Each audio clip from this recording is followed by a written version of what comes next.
এটা অঙ্গ পুকুরি থেকে মাইরিয়ে তুই যাইছো দেখে মানে পালা উঠে আসবে না তো। আর একটা কেমন মারবি? আর একটা তোর দিক দূর রাখবো কেন? ক্যামেরাম্যান জটিল।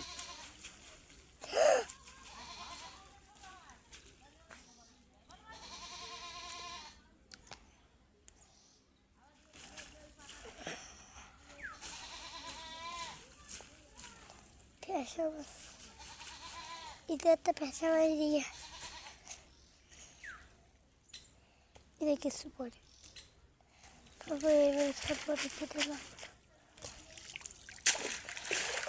আরেকটাই খাওয়ার ওই খেলার দিক দিয়ে সজ্ঞ তুই কি বুঝলি রে?